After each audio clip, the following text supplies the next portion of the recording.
Porky banget shua ngamat tangjing tang sudah ngam kwa shubat kenmau ya kabala dap jaya nga ai ngu ya ublay ma balam lenti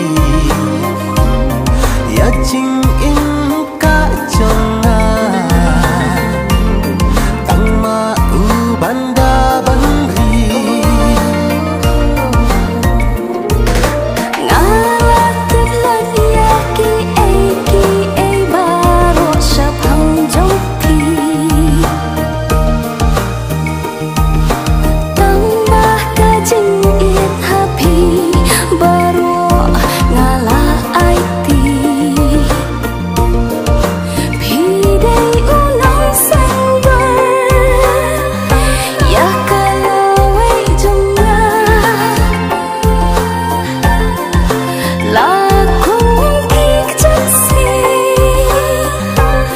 ki từng shan tha ba step pura ya maria ka ai ching tren naru bai tang happy ko kut shadan nim dei bam long ko usim pui babon kirong tan si tempo upau unjaro kirong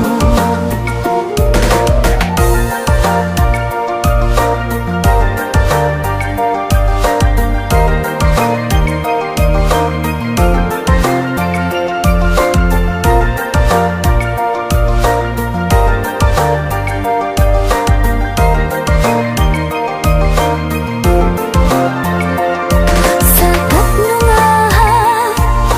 ban kumpau sakat nunga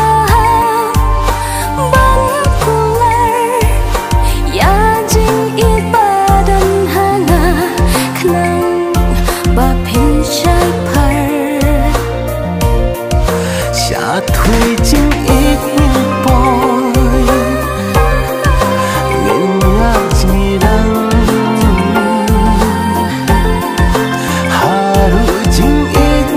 ta ngin ya ngat lang ki wei kan la ban tu jing it nga rai nga hon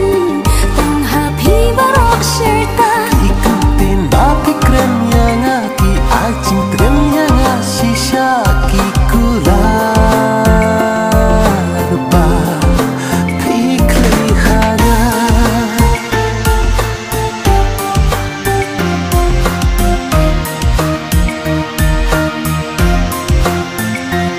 step pura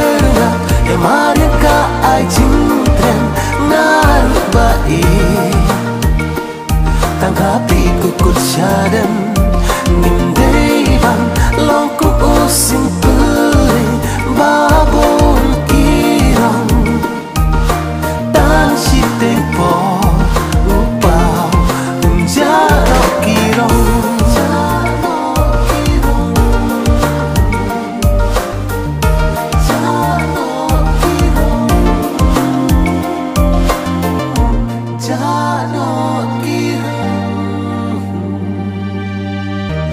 Jano